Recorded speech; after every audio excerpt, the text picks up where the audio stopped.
sallallahu,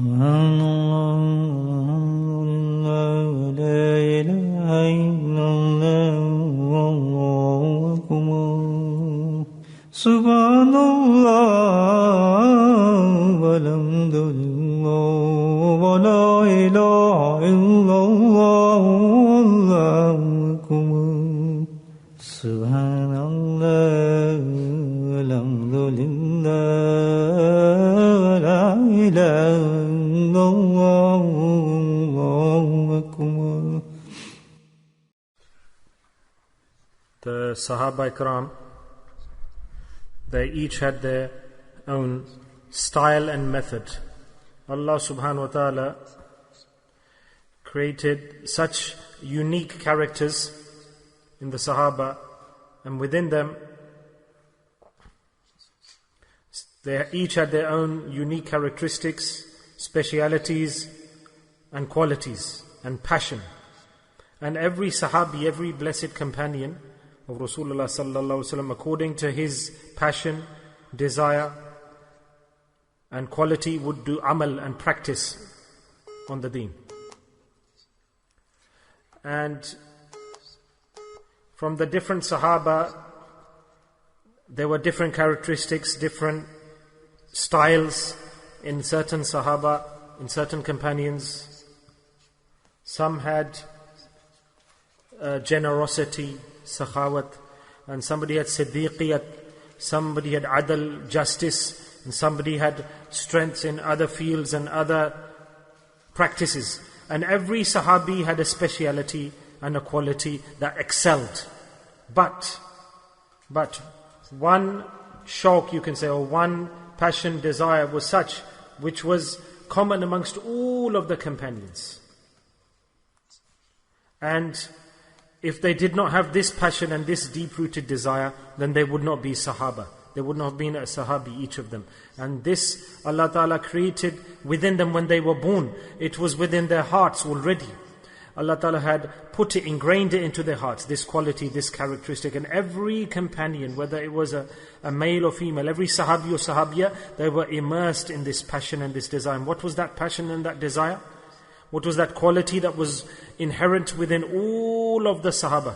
That was the ziyarah, the sight, the looking at the Prophet Muhammad sallallahu alaihi wasallam. Every Sahabi, every companion had deep-rooted desire and love and passion for the Prophet Muhammad sallallahu alaihi wasallam that you cannot see any example that can compare to this in the world, from then until now, or even before that. And Allah Ta'ala created them in this way, that they had a very strong attachment and link and connection to the Mahbub of Allah, Rasulullah sallallahu alaihi wasallam, because the Sahaba, they were to become the examples for us until the Day of Judgment. Their practice, their methods, their knowledge, their ulum, all of what we have today is due to the Sahaba Ikram, due to the blessed companions. So the basic thing that Allah Ta'ala gave to them, doesn't matter who they were, where they were, and where they came from, etc. But it was common. Rasulullah sallallahu alaihi wasallam said that every companion of mine is like a star, and whichever star you follow, you will be guided.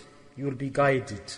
So every companion, every Sahabi was on the uruj, the pinnacle, the peak of this quality, that whatever came from their statement was from Rasulullah sallallahu alaihi wasallam. And I just speak away from the topic according to my enjoyment. This was the home. This was the home, the family. That's what I understand. I'm not worthy. But the Sahaba Ikram was like a family, a total family, a household. Like in a family you have some arguments, a little bit up and a little bit downs. But the vibrations of the differences of opinions would not reach to outside the home. And the people outside the home were not allowed to enter into the home. And the Sahaba Ikram were like a family. And their muamalats, their situations, their discussions, their circumstances were within the home. And the people exterior, they did not have the permission to throw the stone at the house or to criticize or to speak about them, because they were a family. And their anger was not anger. Their disputes were not disputes. They were like a family. They loved each other. They had deep love for each other. Every Sahabi, for us, Muslims after them, the nations after them, for the ummah. Every Sahabi companion is the crown on the head. And every Sahabi is a shining light and guidance for us every second. However that light comes, whichever way it comes, from Hanafi, from Maliki, from Shafi'i, from Hanbali, they are the light, they are the guidance, and we will bow our heads. We have no issue with whatever they did, whatever they said. So Allah Ta'ala created a qawm, a generation of great personalities. The Sahaba Ikram, they came to this world to teach us, to spread the teachings and the practice and the love of Rasulullah to us. Because this was their basic quality that was inherent within all of the Sahaba, that they all, each and every one of them had deep-rooted passion, love, muhabbat for Rasulullah sallallahu alaihi wasallam. This is how they learnt. Rasulullah was their Darul Ulum, he was their knowledge, he was their Quran, he was their sitting, he was their pastime, he was their hobby. Everything worked around Rasulullah sallallahu alaihi wasallam. They would reach to that majlis and they knew they had attained everything in the universe. One sitting, if one person who had believed saw the praise of Rasulullah sallallahu alaihi wasallam, the blessed face, for 1 second with Iman, he was a Sahabi. That was the definition. That was the requirement. So we're talking now the gathering around the Haram. It was the Hajj time, and one person, one individual, he was standing on a high up altitude position, high up position. He shrieked out, he screamed out, he shouted out. He announced, and he started to say, "Oh people, oh people, oh people of the world, do you hear me?" Is standing outside the Haram Sharif. I'm speaking to you, I'm addressing you, pay attention, listen, look who am I. And the whole world stopped, looked, that on this earth, the crust of the earth, apart from me, there is no individual who has seen the Prophet Muhammad. And who was that? Abu Tufair radiyallahu ta'ala anhu, who was the last living Sahabi, the last of the Sahabi. 100 years he stayed alive after the death of Rasulullah sallallahu alaihi wasallam. This is 110 Hijri, and in 11 Hijri Rasulullah sallallahu alaihi wasallam passed away from this earth. So 100 years after that he stayed alive after Rasulullah sallallahu alaihi wasallam, and he was the final Sahabi who was alive on this earth. And he shouted out, and this was the generation of the Tabi'een. When he shouted out, people who heard, he said, "Oh, this was his love, his muhabbat." Listen carefully to what he said. Listen carefully. So, he said, "Listen to me, I'm a companion, I'm the final companion." 100 years have passed. All the Tabi'een, they were looking, they were amazed, they ran towards him, towards the announcement, towards the call. Let's look, there's a Sahabi here, there's a Sahabi here, there's a companion here. And there was a clamor, there was noise, there was excitement. And people wanted to see, and the Sahabi was standing there. And they were waiting. What will he say? What will he discuss with us? What will he share with us? What questions will come? Which answers will come? Great moment, momentous time, and a Sahabi to be there, and a Tabi'in to be there, present. And especially, if you just think for a few moments, Hajj time. And everyone had come to do Hajj. So the first thing that comes into the mind of the people who were there probably, because it's the time of Hajj and a Sahabi is there. So the best opportunity, let's ask him, how did Rasulullah sallallahu alaihi wasallam do tawaf? How did Rasulullah sallallahu alaihi wasallam drink Zamzam water? How did he go and do this action? How did he spend the night in Muzdalifah? How did Nabi sallallahu alaihi wasallam do the practices and the rituals in Arafat? And all the questions, they run through the minds, and they would definitely have thought that, this is the best time, and he's got the ilm, he's the Sahabi. Let's ask him all the questions, the Masail for Hajj. What better opportunity than this? And the words that come from the Sahabi, there will be dalil for us, proof. Is this not what happens? Of course, a person, everyone has a passion, a desire. We want ilm, we want knowledge, we want to know about Rasulullah. And even now at Hajj, there's an alim, a scholar, and people run to the scholar. And what does he do? He doesn't teach Quran there, does he? They say, tell us, Hadhrat, is this wajib for me? Do I have to do this practice? Or is this a sin? Or have I left out the practice of Hajj? So they were all tabi'een, the people would come for Hajj. Subhanallah, what effort he made. One tabi, he didn't ask not one question. Although in our minds these questions have arisen. And what question did that person ask? Or did those people ask to the Sahabi? What was the question they asked? They asked one question. Subhanallah. The Abu Tufail radiyallahu anhu does just tell us that Rasulullah sallallahu alaihi wasallam, what was his lifestyle? What was his character? Tabi'een, they were in love with Rasulullah sallallahu alaihi wasallam as well. They could not see the Prophet ﷺ, but they wanted to know how he looked. They wanted to know from the heart of Hazrat Abu Tufail, so that love and those embers and the passion and the desire could come into their heart. They wanted the transfer of the love of Abu Tufail to come into their heart. So Abu Tufail radiallahu anhu, he was a Sahabi, a companion, and he'd seen the Prophet ﷺ. How many gatherings he must have sat down. Maybe he had narrated a hadith 100 years after he's living. He radiallahu anhu replied that how did Rasulullah ﷺ look, they asked. What was he like? How did he move? How did he speak? What did he say? What was his character? Abu Tufail radiallahu anhu, from his one statement, that is enough for us to learn the whole deen. Rasulullah ﷺ was Jami al-Quran. That was his sift. Whenever anyone would ask a question to the Prophet ﷺ, would come with a big question or a big masla, then within a few words Rasulullah ﷺ would answer that question and explain the whole deen.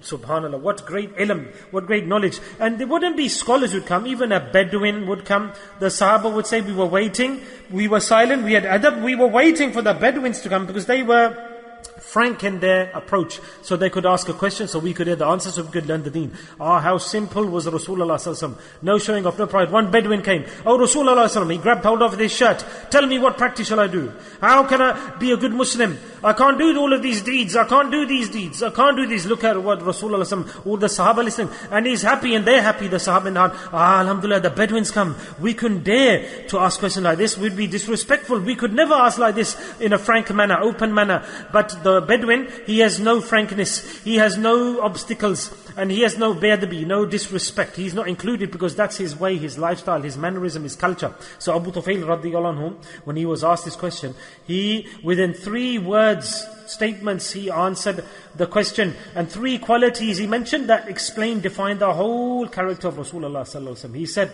Allahu Akbar, Aba Yad, Marihan, Maqsada. 3 words in Arabic. And the whole of that assembly of the Tabi'in, they were so happy when they heard the answer. Malihan, Maqsada. He said this, Qana Rasulullah sallallahu alaihi wasallam. Oh, my beloved Master sallallahu alaihi wasallam, his appearance, his character, his practice, subhanallah. He was so beautiful, very light complexion he had. Very light complexion, his skin. Subhanallah. And that white skin, that light complexion, very light in tone, that nothing could compare to that.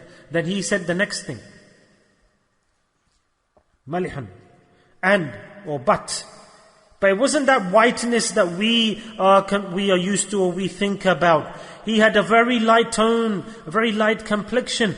And he said that within that light tone, there was the reddish. It was totally different. His tone was totally different and unique. And it became so beautiful. He was so beautiful. His husn was such that whichever eyes saw him, and they would never tire of looking at him continuously. And after that, they would never forget what they saw.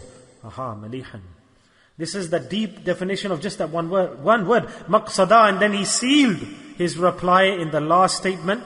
Then he said that from his hair on his head to the toes, to the nail on his toes, everything about the Prophet Muhammad sallallahu alaihi wasallam was balanced, beautiful, slender, not too extreme and not less or lower in quantity. Just like, because Allah subhanahu wa ta'ala created him the way He wanted. It seemed as if Allah subhanahu wa ta'ala created him exactly the way He wanted. If you look at his eyes, subhanallah. If you look at his complexion, subhanallah. If you looked at his cheeks, subhanallah. If you looked at his nose, subhanallah. If you looked at his blessed teeth, subhanallah. If you looked at his eyes, eyelashes, subhanallah. If you looked at his fingers, subhanallah. If you looked at his blessed legs and feet, subhanallah. If you looked at his blessed face, subhanallah. If you looked at his chest, subhanallah. If you looked behind his chest, then the seal of Nabuwah, subhanallah. You would be immersed in love and tears just by looking at the seal of Nabuwah. How Rasulullah was constructed by Allah subhanahu wa ta'ala. How created, and all of the Tabi'in started to cry. They were so immersed in the love of Rasulullah at that moment. Imagine how much love they had. Abu Tufail is explaining, radiallahu anhu, and they're crying. And they said, he, radiallahu anhu, said that everything was balanced, so perfectly created. White complexion. Hazrat Abu Muttalib, when Rasulullah sallallahu alaihi wasallam was young, 8 years old, 8 years of age, and he was the grandfather, Abdul Muttalib, and there was a drought. And the drought spread in Mecca, and it was severe kahat. And such a drought, water finished, dried up, animals perished, and crops perished, and total drought, dryness and difficulty and hunger and thirst, and people came running. And they said that you are from the son of Ismail. Please do dua, raise your hands to the Kaaba. They said to the Prophet Muhammad sallallahu alaihi wasallam, and he was silent. And when they started to take him, he said, wait, first let me bring my grandson. Let me bring my grandson. Abdul Muttalib was asked to do the dua, that please go to the Kaaba, you are from the Ismail's progeny. So he brought Rasulullah sallallahu alaihi wasallam with him, Abdul Muttalib. He took Rasulullah sallallahu alaihi wasallam to the Haram, to the Mataf, and he stood Rasulullah sallallahu alaihi wasallam up, and his face was towards him. And subhanallah, because there were idols in the Kaaba. What logic? So the face was towards Hazrat Muttalib, and Abu Muttalib, he raised his hands, Abdul Muttalib, and he said, "Oh Malik, that this child who has a white complexion, who is so beautiful and haseen," because Rasulullah sallallahu alaihi wasallam was so beautiful that his grandfather had so much love for him, so much extreme love, and you would have read this in Seerah, in history. He loved his grandson so much, so out of happiness he'd say him that, "Oh, you child of white complexion." That was his laqab he gave to him. He was famous for his white complexion. "Oh Allah, due to this white complexion of my grandson, oh Allah, oh Rabb, allow the rain to drop." And the hands just raised and the dua started, and the drops of the rain started to fall onto the land around Rasulullah sallallahu alaihi wasallam, and Makkah had rainfall after such a long time. Beautiful face, beautiful complexion, balanced body, everything perfect, everything beautiful. Hazrat Abbas radiyallahu anhu, he was quite tall, and he was asked by somebody that, "Are you tall? Or was Muhammad sallallahu alaihi wasallam taller than you?" Hazrat Abbas radiyallahu anhu was asked, and he gave a beautiful answer. He said, "The situation is such that my age is older, I'm a year older, but even then he's older than me. Even then he's older than me." In other words, about Rasulullah sallallahu alaihi wasallam, it was said that if there was 1,000 people around him and he was within them, then it would seem as if he was the tallest from everyone. Yes? So Hazrat Abbas said that although I am taller, but when he is there, it's like he is taller than me. He looks as if he is taller than me. This was the answer. And this was the Sahaba Ikram who had the love. They had a great passion. That after sitting down, the first thing they look at is the Prophet Muhammad sallallahu alaihi wasallam. How is this? How is this looking? How is his body today? How is his clothes today? And everything today has been recorded and passed down to us. Look at anything. Everything has been written in such minute detail. Shamail-e-Tirmidhi, the Shamail of Rasulullah sallallahu alaihi wasallam is present, and I will request that in the night you should read about the Prophet sallallahu alaihi wasallam's complexion, his body, his physical features. Especially on Thursday night, you can get the books of Shamail about Rasulullah sallallahu alaihi wasallam's his body and his physical features, and there's a lot of barakah when you read this and you go to sleep. So there was such passion and enjoyment that the Tabi'in and the Sahabat. Once on the night of Hijrat, in the migration, the Prophet ﷺ was on the journey. Abu Bakr as-Siddiq radiyallahu anhu was with him, and the night was about to fall. And obviously this was a hard journey, hunger, thirst, tired. They were tired. You will have read and heard about this journey. They traveled, and then they saw like a mud hut, a mud house. And in that mud house, it wasn't made of brick, it was just mud and thatch roof probably. And there was an old woman there, and they went there. Rasulullah went there with Abu Bakr as-Siddiq, and they said, "Oh woman, we are hungry and we are thirsty. Can you serve us? Can you present something to us? If you have something, can you assist us?" And that woman, she was from the wilderness, countryside. First she was amazed when she saw the Prophet ﷺ looking at the face. Her face changed. She said, "Who is this? What moon has come to the earth today?" And we're talking about the beauty, so listen carefully what I'm saying. And recite the Durood Sharif while I'm talking, and say Subhanallah. Because my taste today is gone towards the features of the Prophet Muhammad sallallahu alaihi wasallam, that I want to talk about this. So, when she saw the Prophet sallallahu alaihi wasallam, the woman from the countryside, Allah, but this man, his face is shining like the moon, and another moon next to him. Abu Bakr Siddiq was there. She said, "Where have these men come from? Where are they going? Where have they come from?" This time of the night, she was shocked. And so she first gathered us up together. Then she asked that, "You have asked me a question, and the situation is such that we are very poor. We are very poor. We live in poverty, and by chance I am an Arab and I'm a woman, And Arabs, the culture is that we will give everything away for the sake of our guests. We won't leave anything unturned. And this is, but I is so sad that what can I do for you? I have nothing in my house to give to you. There's a little child here. That's it. My husband, he's left, he's a shepherd, he's gone to herd the sheep, the goats. I'm on my own, I have nothing at home. So she was sad, very sad and broken hearted. How can I serve you? She didn't know who he was. And then Rasulullah, he saw something from the corner of his eye. He saw a little goat. Rasulullah stated that, "Oh woman, if you give permission, then can we take the milk from the udder of this goat?" Subhanallah, can we draw the milk from the goat? Now think here, that if she can give milk, then would the woman not have offered the milk from the goat? So obviously there was no milk in the goat. So Rasulullah said, "Oh woman, if you give permission, then can we take some milk from your goat?" Then the woman, she looked at the goat, and then looked at Rasulullah said, "I have no problem with that. But which goat are you talking about? I can only see that goat, that small goat there. And this goat's history? Oh Prophet, if this goat was okay, then my husband would have taken this goat. But he's not even able to walk. There's no strength in his bones.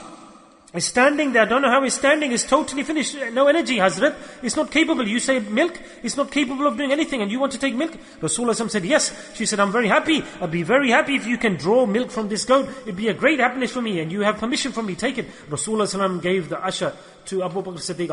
Subhanallah. Great fortune of that goat. How lucky. Look at the scene. I take you to the scene now.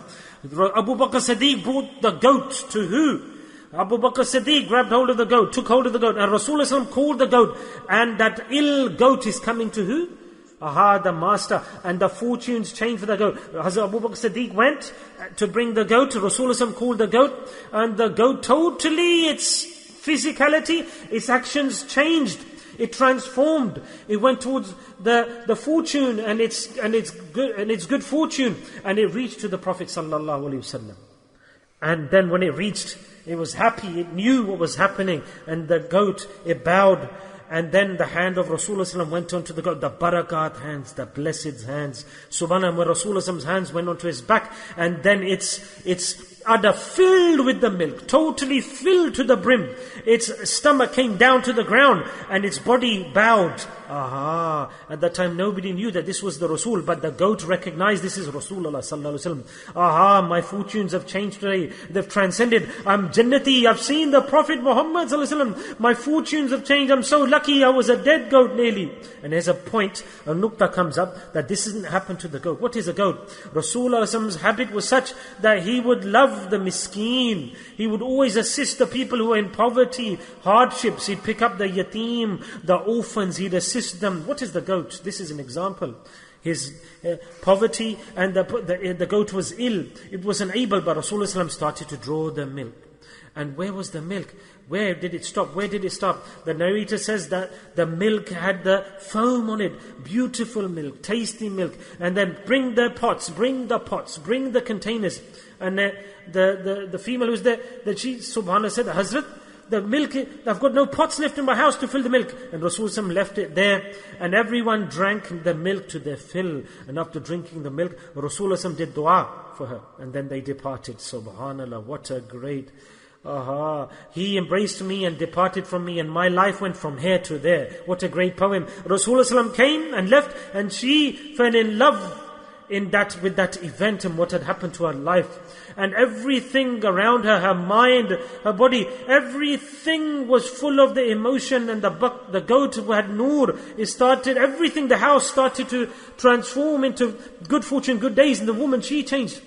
Maybe the strength of Iman would have come to her, because she knew that he was something special.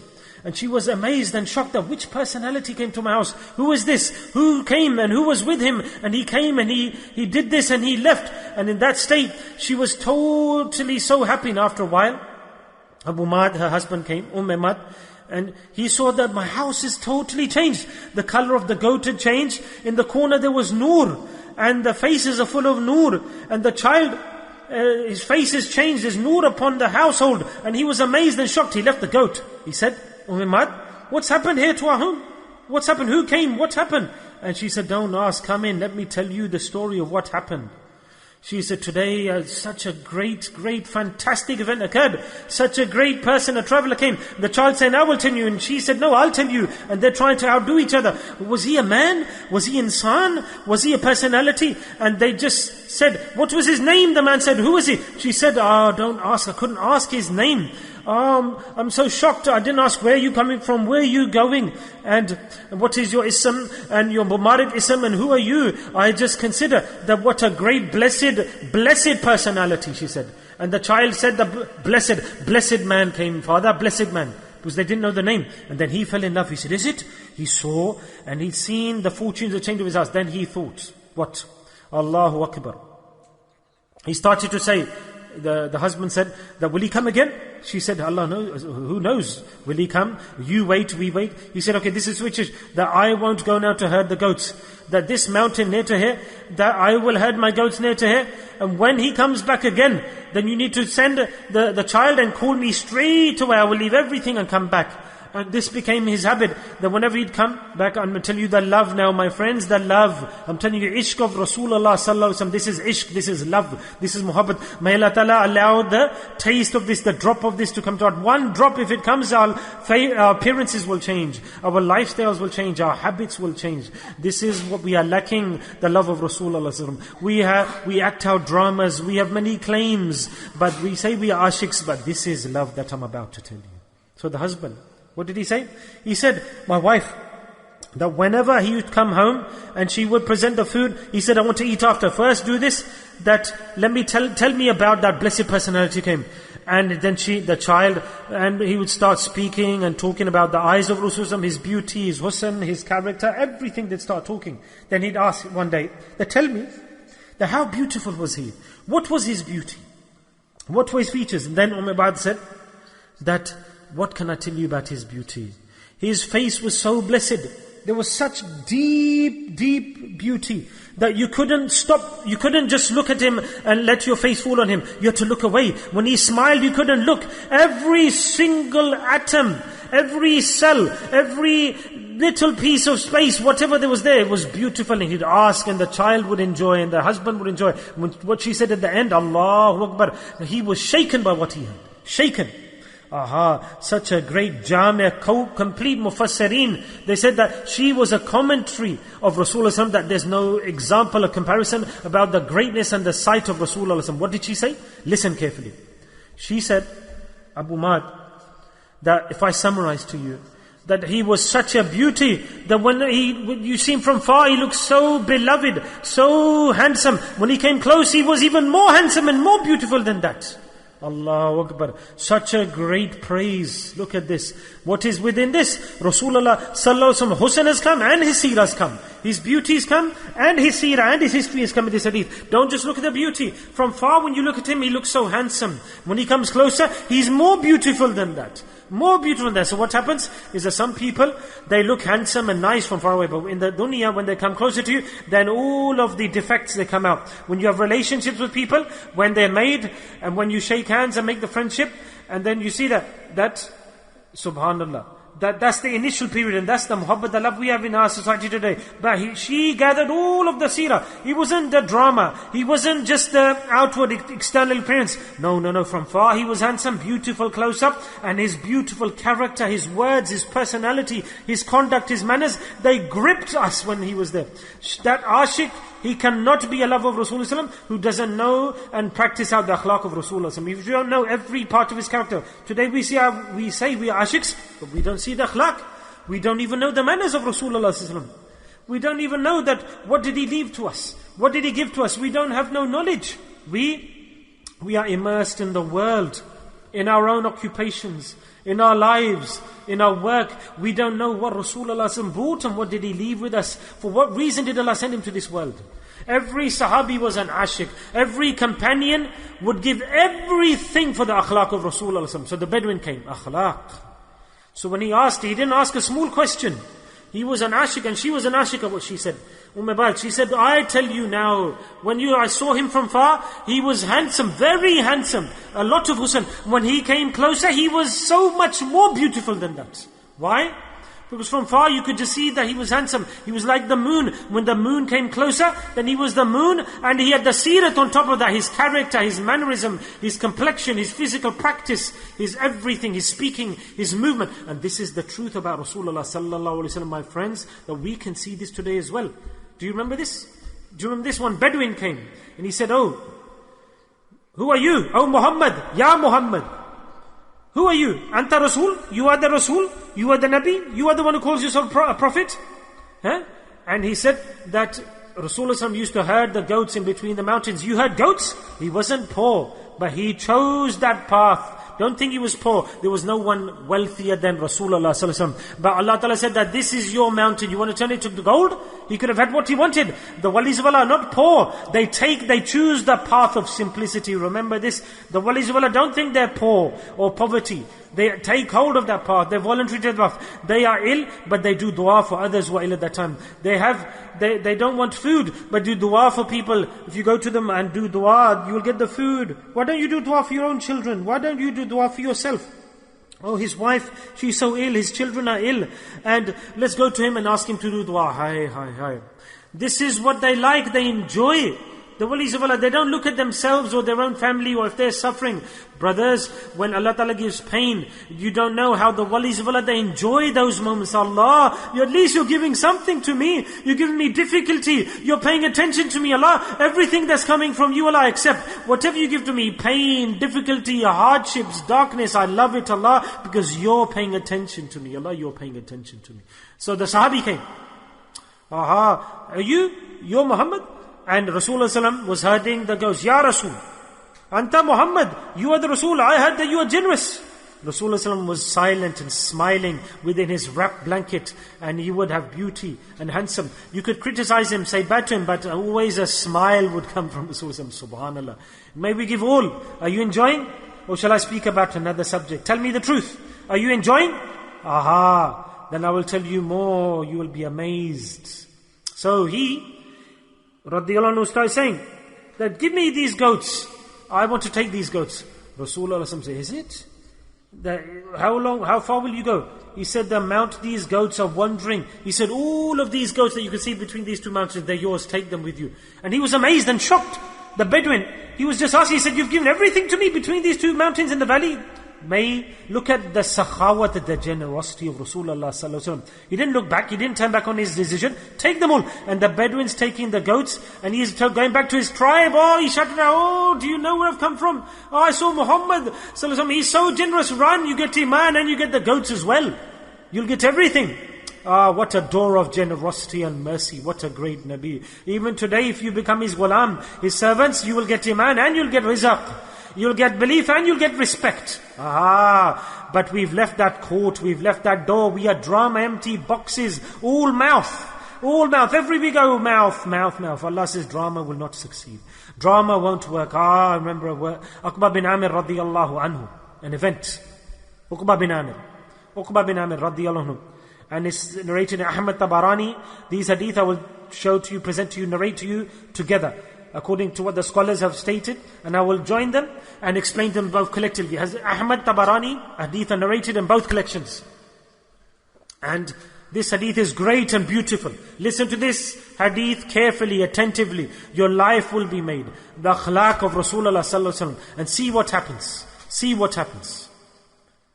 So, somebody grabbed hold of Rasulullah sallallahu alaihi wasallam, and he said, "Oh Rasulullah sallallahu alaihi wasallam." This is what the Sahaba used to do. Oh Prophet of Allah sallallahu alaihi wasallam. He held nicely Rasulullah sallallahu. He said, please tell me a great deed. He held the hand, the blessed hand of Rasulullah sallallahu. Uqba bin Amir radiyallahu anhu, he's not asking, the whole ummah is asking. This wasn't the hand of one Sahabi. Yes, physically it was. But who would ask? Who would put the hand? Who would ask the question? Who would put the answer into the heart? Our Rabb, our Khaliq, our Creator. One Sahabi, when the question would come from his mouth, then that question would come from the mouth of the Sahabi, and the answer would come from the blessed statement of Rasulullah, and the answer would be for all the Muslims of the world. Oh, Tablighi Bhai, he's come from Luton, someone's come from this city, and they're all collected in one place, in one city. Allah's mercy descends, they're sitting in the masjid, and he recites the hadith. The hadith has reached to those people. They left from their home, they didn't come empty-handed. He took courage. He went out, traveled in Allah's way, and sat in Jamaat, and Allah Ta'ala sent them home. Their laps were full of the deen. So it's not necessary that you will get something in every place, wherever you go. Allah Ta'ala's deen, His fragrance spreads everywhere in the world. Great fragrance, great markets, great places to learn the deen, great events, great locations, great places you can go to. Allah Ta'ala says, my deen has a beautiful fragrance and it spreads in a beautiful way. A person, the Tablighi Jamaat brothers, they left their homes, they took their footsteps to the house of Allah, they sat, they spoke, and alhamdulillah, then they will see if they're steadfast on this path, what rewards will get. We were sitting here, but maybe due to them this hadith has reached us today because they are travelers, they're here. Let's do dua that we can also leave our homes, go far, spend time in the house of Allah and in the path of Allah. I've seen a few brothers, I think there's some Tablighi brothers, maybe they're not, but I just said this, I don't know if they are or not. So anyway, what happened? So he took the blessed hand of Rasulullah Uqba bin Amir and said, he said that, "O Prophet of Allah please do dua for me." Did he say, do dua for my shop, it's not running? Or my job is about to cease, I'm going to get sacked. Or my children, they're not getting admission to college, do dua for me. Did he say this? Did he ask this? Look at the Sahabi. Remember, there were more than 100,000 Sahaba. And every Sahabi would meet Rasulullah, he'd say, "Oh Rasulullah, please tell me something to better my akhirah." Was this not their passion? And me? You? What would we ask? If I knew this wali here, oh, let's go to the wali, let's make him do dua for us. Oh, do dua so we get tens of thousands, so my business runs, so customers come to my shop, so my children become rich. No. And that fakir, when he gets these duas time and time again, maybe he starts to think as well after a while, or maybe I need to run out of the dunya as well. So whenever the walis of Allah, when they speak to their murid, they tell their murid that never think you are a peer or you're a sheikh. Like the Hadhrat, when he sends his disciple to a locality, never consider yourself as a sheikh, as a teacher. People will come to you, they will listen to you, but consider yourself as dust. Never promote yourself and think you are worse than the dust on the feet of the people around you. Yes, subhanAllah. So when a teacher is given ijazah and sent to a certain place to teach, then his teacher will tell him, never consider you a sheikh, don't think you're a peer, be humble servant, earn with your hands and feed the people with your own hands. And this is the work of the wali of Allah, the sheikh, subhanAllah. So what happened? The Sahabi, he took the blessed hand of Rasulullah and said, Ya Rasulullah, please tell me a great deed, a great amal. Did he have nothing? Quran, Salah, Nafil, Tahajjud, prostration, they had everything. So what's he asking for more now? Why is he asking for more? Subhanallah. So can you give me an answer? Why did he ask? What better deeds did they able to do for this? That we can go on Umrah, come back, go Umrah, come back, Hajj, come back. We do so many deeds, prayer, and we buy tickets and make preparations and go on the journey. Then we say we go to the house of Allah, then we go Masjid Aisha, then back, then Umrah again, then Tawaf, then we drink Zamzam. We keep doing Amal, we keep on doing these actions. That's the best deed. Don't need anything more than this, do we?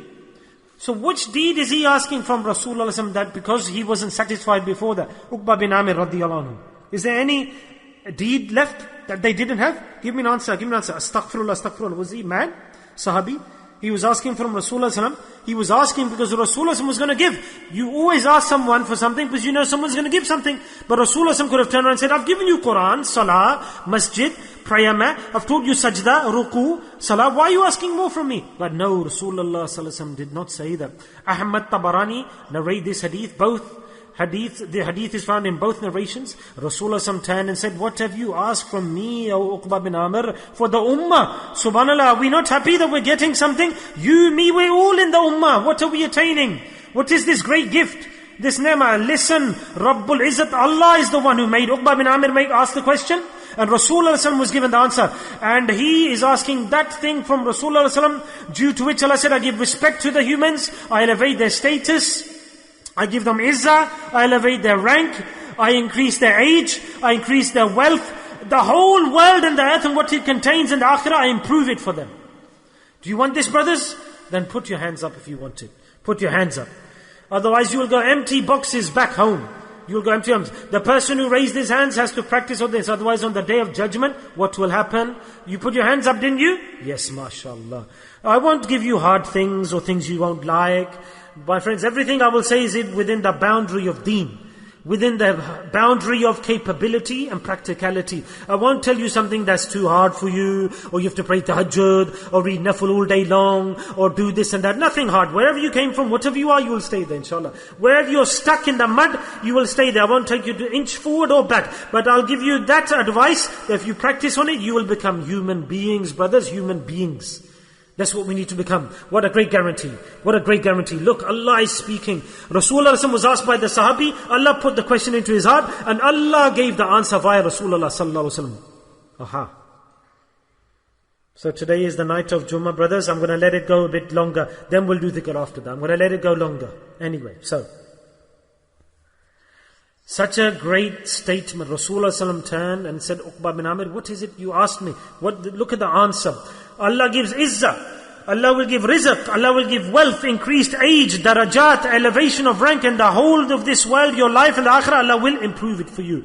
Aha, then do you think he will stay as a human being? He will become the king of the kings when he follows this advice of Rasul. So Rasulullah sallallahu alaihi wasallam, Nabi al-Kareem, the merciful Prophet sallallahu alaihi wasallam stated, O Uqba, you have asked a beautiful question, and the advice is simple. If you practice this, you'll get everything you'll ever need. I will tell you an ibadah, a worship, a deed, a habit. Now this ibadah that is being told us, we're being told something that we don't do. And this is an ibadat which is great away from the other acts of worship. And if we do this action, then this will suppress all other actions. This must be great, and a great, super, fantastic, brilliant action. I will come towards the hadith. We've frozen, haven't we? We've stopped. I have to complete the hadith before I carry on. Yet this hadith has come in between. So brothers, Allah's Nabi sallallahu alaihi wasallam said, O Uqba bin Amir, that you will attain everything you ever need. Do three things, three actions. Number one,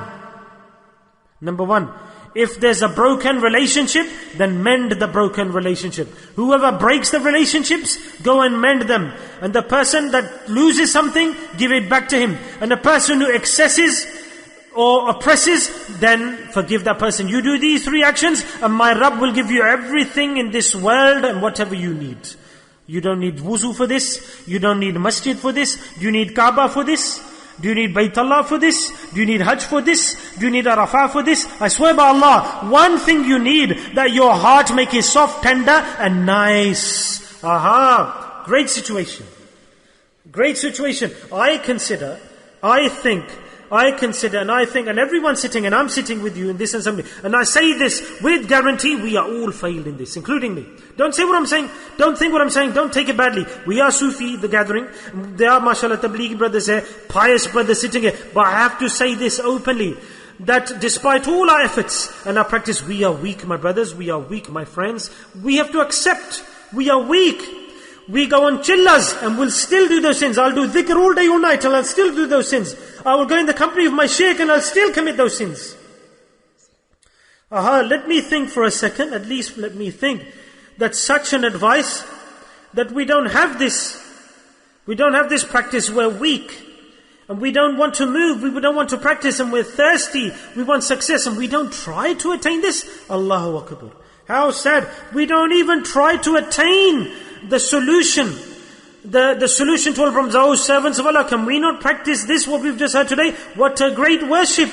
What a great worship. My whole life I may have prayed tahajjud, done ibadah, and done dhikr. And maybe they accepted in the book of Allah. Maybe I stood in front of Allah. Allah will decide on the day of judgment. He will look at my deeds and my worship. And there will be excuses, there will be problems, there will be rejection. Allah Ta'ala says my court will be there. On the left, the one side there will be a man who demands. And there will be another person who will have to give his deeds as a debt. Somebody will say that, Allah, this person, he swore to me, he oppressed me, he backbited, he slandered. My salah will go, my hajj will go, my umrah will go, my tabligh will go, my dhikr will go. My enemy will take all of my deeds because I oppressed him, and I will go to hellfire. But akhlaq is such a great ibadah. If I am not serious about this, wallah, I swear by Allah, in whose hands is my life and your life, who made me Muslim. If on these three things, the whole Muslim world today practices on these advices, these three statements of Rasulullah, then from his blessed statement, this was uttered, and everything about Rasulullah, whatever he said, it cools the whole world, and it reforms the whole world, and improves the whole world. Every village, city, nation, there'll be no enmity in the world, there'll be no murder in the world, there'll be no disrespect of the name of the Muslim. The question would never arise. And every Muslim, he promises that from today, I will practice these three advices, these three ibadat, that wherever I see the broken relationship, I'll mend it. If he acts, wherever your relationships are broken, if someone breaks a relationship with you, mend it. Go back to him. Will there be enmity? Will there be beating? Will there be murder? Will there be fighting committees? Will the mosque mosques get locked down? Will police come into the masjids? Will there be arguments? Will there be fazad? Will the houses break down? Will there be fighting and beatings, etc.? How can it be if somebody breaks the relationship with you and you mend it? How can that person be your enemy? We say, what is Islam? What is Islam? Tell me about Islam. Talks and conferences. Come out of the masjids. Come out of the masjids is Islam. Islam should be in the world, in the streets, not inside the masjid. In the villages, in the towns, in the cities. Allah's Rasul said, demonstrate Islam in the world. There's different societies, cultures, countries, continents, and Islam should sparkle in front and in between and within every single one of them. Islam should reform the societies, the people. People, they will put their hands up. Are you a Muslim? Subhanallah, what a great human being you are. What is your deen? What is your practice? How honest you are. How great you are. You mend the broken relationships. You've got great character. You don't argue. The person who breaks with you, join it with him straight away. Can it ever be that he will be on me? I swear by Allah, that in this situation, if someone breaks with you and you join, it's such a great action. Never break the promise. Never break the relationship. Solidify yourself. If the whole ummah does these three actions, the whole world will be improved as a beautiful place to live.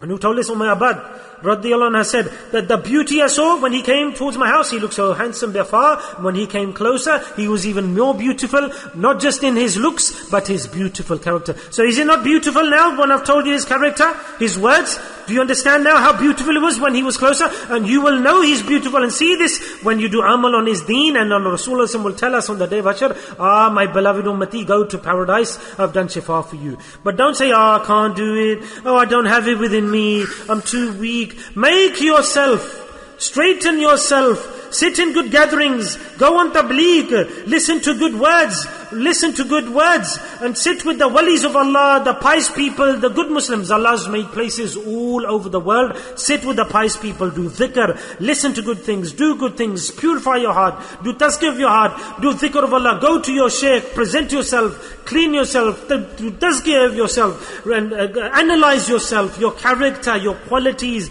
your deficiencies. But we don't want to do nothing. We just grab hold of one thing. I'm good enough. I'm going to go to paradise. How can this be? How can this be? I've got to look in the mirror and look at my defects, and only that mirror will tell me when I'm honest and stand in front of it. And I have to stand in front of the mirror of hadith, of Rasulullah's life, and I have to say in front of the mirror, if I die like this, how will I rise on the day of judgment? Do 5 minutes muraqabah. I've prayed so much, I've done so much ibadah, but what about what's inside me?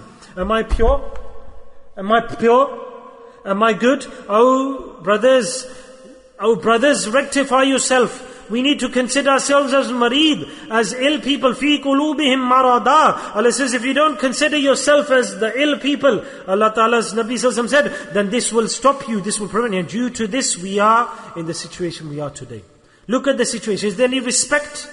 Do we have any respect? Due to not practicing these three advices, we have no respect in the world today. We have no elevation of rank and status. We have no rizq. We have no wealth. We beg to people. Why? Why? Because we have left this ibadat, because we don't mend the broken relationships, and we don't forgive that zalim, the oppressor, and we don't have the akhlaq and the character, and these three things have come out of our hands, and Allah is displeased with us. Allah is displeased with us. So will we try or not? Mend the relationships, brothers, and before we do that, we have to mend our hearts, we have to clean our hearts, we have to work hard. The walis of Allah, they make us work hard from inside. Take out the envy, the jealousy, the hatred. And if we don't go to a teacher who is qualified and able and competent and capable of teaching us, then we can never improve ourselves if we don't take the advices. Now let's come back to the hadith. 10 minutes more, then inshallah we start dhikr. Bad. When she explained the husn of Rasulullah to her husband, then he was even more in love. He hadn't seen Rasulullah, but he was so much in love. And then he said, when will we see him again? She said, you wait, my husband, and I will wait. Khair. One day came, the Umaybat, she went with her child and she went to buy some goods from the marketplace. And this is how Allah Ta'ala allows the meeting to take place. She went to buy some goods. When she went to the shop she had to go, she couldn't get the goods. So she went further ahead. And she went out further ahead. And she reached to the bazaar of Medina. Allahu Akbar. And she reached to Rasulullah's vicinity. She went to the bazaar of Medina. What did she know? She didn't know the barakah of Rasulullah was here. She didn't know. And a child, he's there, and she's buying things, busy, occupied, looking at the things on the stools, moving goods. What happened from one side? The Abu Bakr Siddiq, he passed by. Subhanallah. When she saw, she was busy, and the child said, Mama, Mama, Mama. He ran, like the child pats the mother, and she pushed him back. What are you doing? Is he asking for a sweet? He said, Ammi, Mama, Mama. Then she pushed him away, shoved him away again, the child. Why are you shouting? He grabbed her, Amma, Hada, Baraka, Mubarak, Hada, this is that man. And he was with him. And she looked back and said, what is it? This was that man who's walking past. Wallahi, I remember that man who came to our house, that blessed man who came, the beautiful man, he was with him. Subhanallah. We found him. And when the mother, she dropped all the goods, and they ran after him both towards Abu Bakr as-Siddiq. This is the ashik, such an ashik. They didn't have iman. She didn't have iman. She had the love, the desire, the passion. Imagine that the jaliyat, the jalwa at that time. So she ran after Abu Bakr as-Siddiq, both of them. And Abu Bakr as-Siddiq was a bit surprised. What is it? Who are you? How? Where from? And she said, Are you that person? He said, who? That you were on the journey and you came to my home. That blessed personality was with you, isn't it? Barakat, blessed personality, who? And the child came forward. He said, that the situation is this, Baba, you came to our house and that great human was with you, that blessed man who passed his hand over the back of our goat, his blessed hand he passed on to our goat, and he sold, he said, you are those people. Abu Bakr Siddiq recognized them. Oh, come, I'll take you to the Prophet of Allah. Subhanallah, that was their destiny was changed. Their life was changed. Subhanallah. And they were walking behind Rasulullah. They approached there to him, to Masjid al-Nabawi. Abu Bakr Siddiq took them, Rasulullah sitting. And when they both reached there, then Rasulullah, how could he forget them? How? And could he ever forget the people who favored him? Their Mohsin? He didn't even need to ask. He didn't. Because he came with the favors to the Ummah. He won't forget his Ummah on the Day of Judgment. Have you not seen or heard? Shall he tell you that waqiyah? And the mizan, the scale of justice, a man like me, some person, poor man, naked, nothing you will have, no deeds, and the mizan, the scale will be tipped towards the sins, and he'll be ordered, take him to Jahannam, and he'll look to one side. What's he looking here for? Go towards Jahannam. Is there anyone there to help us, save us? Then he's ready for hellfire. Okay, angels are going to drag him and throw him into the hellfire. Then a beautiful appearance person, beautiful, handsome, says, wait. And he's thinking there at that time, he sees power and beauty and handsomeness, and he takes a piece of paper and he says, put this piece of paper into the scale. When he puts that piece of paper, the whole scale tips the other way towards the good deeds. His fortunes change. He was going to go Jahannam, then he stops, and the man starts to cry. They grab him. Oh beautiful handsome man, who are you that you've taken me to Jannah? He said, I'm your Nabi Muhammad sallallahu alaihi wasallam. This was your durood you recited in the world once. One durood. One durood. From morning till night we sleep, talk rubbish, lie, slander, fraud, jest. Oh servant of Allah, we can't recite once durood to Rasulullah. How much time we passed in the life, we waste our time. How many seconds, how many hours just have to waggle the tongue.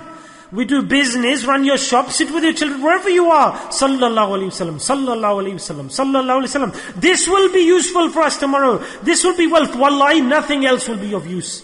So he didn't forget at the sirat, at the mizan, and he said the truth. Tell me then, how would Rasulullah forget that woman and her son when they came? He sat them down and he gave them. So when I presented the deen, the path to Jannah, she recited Shahada. And the child said loud, Ashhadu an la ilaha illallah, wa ashhadu anna. And then he gave them the gift of paradise and she went back. She'd filled her lap with the treasure and went back home. When she went home, her husband sitting there, what's happened? She said, I brought everything. She told her the story and he became Muslim as well.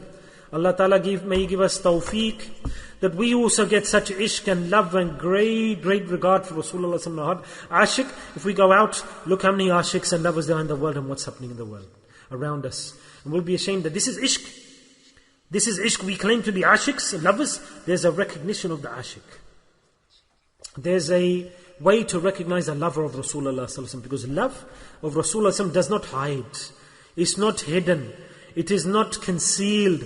The fragrance isn't concealed, and nor is love. Love is just like fragrance. When you put perfume on you, then the person next to you will smell your perfume. What is this fragrance you put on your shirt? What is it? Is it nice or is it too strong? If you put too much good a fragrance on, you won't put it on. You say, oh, no. Because when I go, then they'll tell me, I have to give them some as well. Then you have to take it out, the bottle out your pocket and share it with people. So fragrance cannot be concealed. And nor can love. And love of Rasulullah, how can that be concealed? It will be zahir. And the zahir, he won't show it off. But it will be apparent because he will follow the sunnah of Rasulullah sallallahu. His walking will be according to the sunnah. His sitting will be according to the sunnah. His sleeping like the sunnah. His eating in the way of the sunnah. You don't need fatwa, don't need mufti, don't need scholar, don't need dalils. You read hadith, Rasulullah did this once in his life, that's my life, that's it. Subhanallah. Once Rasulullah did this, Abdullah bin Umar radiallahu anhu, great companions, walking. Other companions, Jamaat, congregation, he steps, turns back, comes back to the tree, rubs his body on the trunk, carries on. The Sahaba said, what is this you're doing? You walked, came back, rubbed your body on the tree. He said, nothing special. Why did you do this? He said, same place, Rasulullah walked past, his body rubbed on this tree. I wanted to imitate his practice, so I came back and rubbed my body on the tree. What a great, and we live great sunnahs, guaranteed practices, hadith, and we're told to do the actions and great rewards, and we leave them. Will we not practice tomorrow's Jummah? But then we'll see who is the Ashik. The Rasulullah will say, he loved me, he heard something's come in his heart. Then the angels will write, Hada Ashik. They will write it at the door of the masjid. And then he'll know, why should I leave this sunnah? I'm in the house of Allah, I'm not outside working. Or if I'm working, Sharia gives allowance. Okay, that's fine. But who's stopping you? When you go outside, if there's a uniform at work, Sharia gives ijazah. But in the house of Allah, come in the appearance and attire of the Mahbub of Allah. Will we do this? Inshallah. Today the stamp will come on your document. Allah Ta'ala, I am not a talib ilm, I'm not a student, I'm jahil, I'm nothing. Do dua for me. And you are pious people all around me. You are mashallah good people. You go in the path of Allah. Do dua for me. Allah Ta'ala give us all the solid ashik and love of Rasulullah. Ameen. Recite Durood Sharif.